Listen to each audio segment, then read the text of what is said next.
Well, I almost got scammed, but almost doesn't count. This seller tries to sell me a stolen car. We're going to go over the conversation today. We're going to pull it on the screen, show you the interaction, what transpired from the start to finish, and I'm going to show you how I caught this person trying to scam me. And how I found out may actually surprise you. Let's get into it. What's going on, y'all? It's your boy Blackhawk Bond 007 back here with another video. If you know the vibes, hit the subscribe. If you don't bite, give me a like. That's right. Become a Blackhawk right here, right now if you like what I do.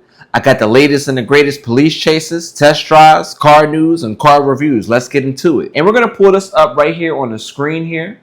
Let's not waste any time. Help me get to 10,000 subscribers. I'm on a road path to 1,000. We're getting very close to 400 subs. That's 400 Blackhawks that's needed. We have over 300 Blackhawks. I want to thank every single person on here for becoming a Blackhawk. But let's not waste any time and get right to this conversation right here. So we're going to pull up the vehicle and we're going to show some red flags. First and foremost, look at it. We have a 2024 Fusion. What does this seller have it as? A 2024 Focus, okay? From my understanding, I believe they stopped making the Ford Focus the same year they stopped making the Fusion and the Taurus. I think it was like 2019. I think the Focus was the first to go, but never mind that. This is a mistake right here. Maybe it's an honest mistake. I don't even think they had an SEL trim for the Fusion at this time. I think the trim level names were changed, so that's Facebook's fault. Here's a description. Nice car, selling as is, so please read. No, I'm not available to get the title. Parts only, okay, but take the entire vehicle. So you're not saying parts only. If it's parts only, you're only selling parts off the car.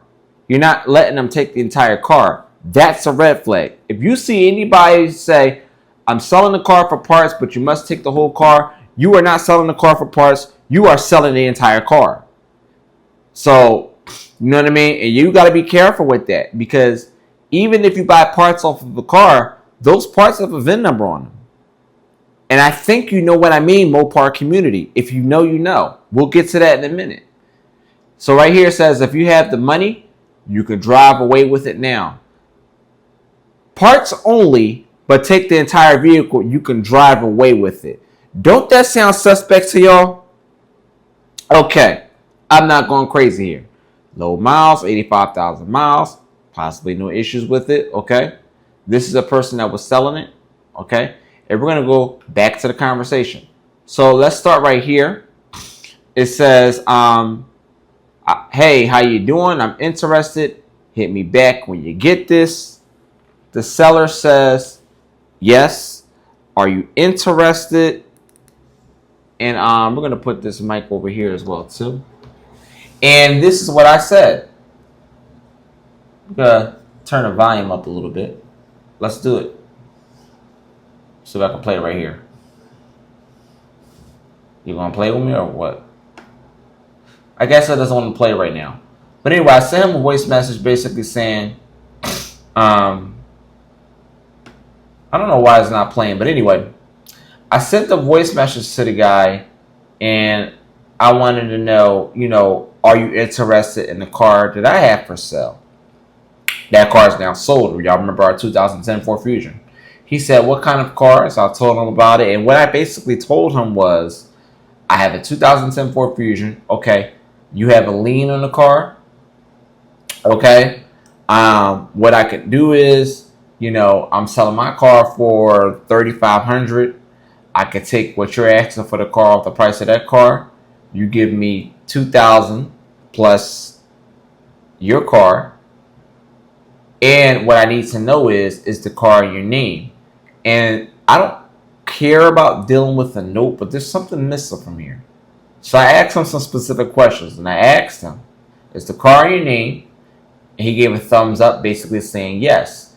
He says, do you have the lien holder paperwork? Meaning, do you have proof of paperwork that there's a car note on this car and you are the name on this lien holder? Okay, are you the one that is financing this car? So I will want that paperwork. He says, yes, I do, but I reported it stolen already.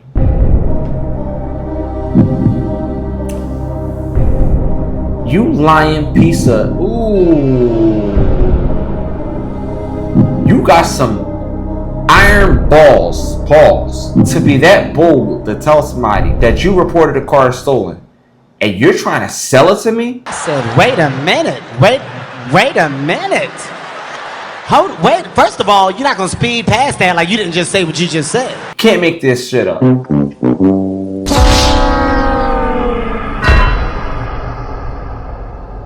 Can't make this shit up. If you are in the Maryland area, do not buy this car.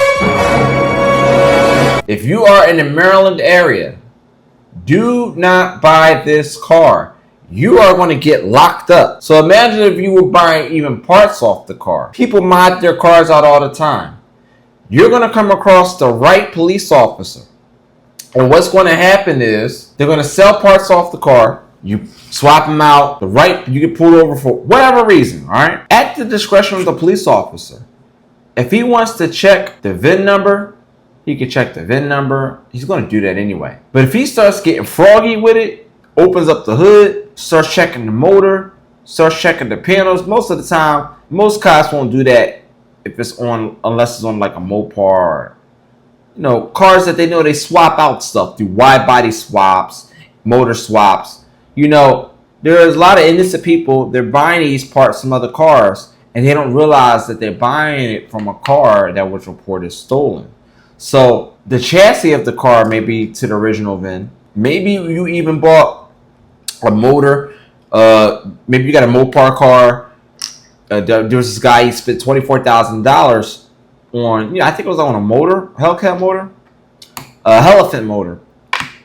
And I watched this on Knockout 360's page, and he said when he got pulled over, the cop was checking some of the other parts, like he had a wide body swap. Some of the other parts that he had off that car came to a different VIN, and when he ran that VIN, the VIN came up as stolen. You think that the cop was like, oh hey, go ahead, just take your motor out the car. No, he took the whole goddamn car. Watch out for this, y'all.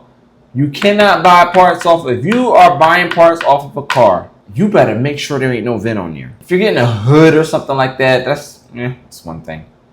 I don't think there's a VIN on a hood. You better check though. Wherever it is at, run that VIN. I encourage all of you to get some type of VIN application where you could at least run the VIN or run the plate. You can see public records on that vehicle from the time that it was purchased all the way. I'm going to find a specific one and I'm going to recommend it for the channel. If I like it best, that's what I'm going to recommend for the rest of my Blackhawks to use.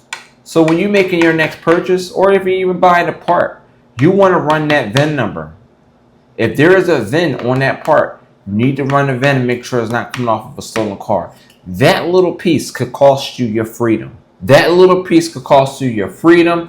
You don't want to do this, y'all. Make sure you are checking the VIN number. Make sure you go into the window. Make sure the VIN number is the same and matches the title. If there's no title, you don't buy the car. If they got a car note, there's a lien left on it, don't buy the fucking car. Okay? Don't buy the car. Check the VIN. Make sure it matches the title. Inside the window is on the driver side. Check the door jamb. That's when you open the door. The little crease right there, that body panel right there that separates the outside and the inside of the car, that's called the door jamb. You're going to see a sticker on the bottom of it that shows you tire dimensions, and it's going to show you the VIN number of that vehicle. So you can check the VIN number right there. And then you're going to go underneath the hood. You should see the VIN number somewhere on parts of the firewall. Check the motor. There's different parts where the VIN number is spread all over. These are the same places that cops check. Take your time. It takes it takes a few extra minutes to check these VINs, and it takes no time to go to jail. All right? Watch out for this, y'all. If you come across any sellers that, if you are selling a car and you come across, this is a new scam on Facebook where buyers are asking you for a VIN report. Do not fall for this crap, y'all. Don't fall for it. If they ask you for a VIN report, I don't care if they ask for the VIN number. Don't give them a goddamn thing until they come in person. Then you could show them the title in person. They could do the VIN check right in front of you. But do not pay for no VIN report if you are privately selling your vehicle. You are not a dealership. Dealerships are required by law to provide some type of Carfax report or something similar to that, showing the records on that vehicle when you're buying it from a licensed dealer. But if you are a private seller, you're not required to do none of that shit. You're not required to have anything in writing. You want to have a bill of sale, that's one thing. Fine. But if you're in a state that don't require a bill of sale, you're not even required to write a bill of sale. Come on, y'all. Make sure y'all checking them VIN numbers, y'all. Make sure you're checking them VIN numbers. Don't let what almost happened to me happen to you. If you got any questions, as always, drop a comment in the comment section below. Let's have a conversation about your grievances and my grievances. And you can ask me some questions. Any questions? I've been in the car industry since 2018.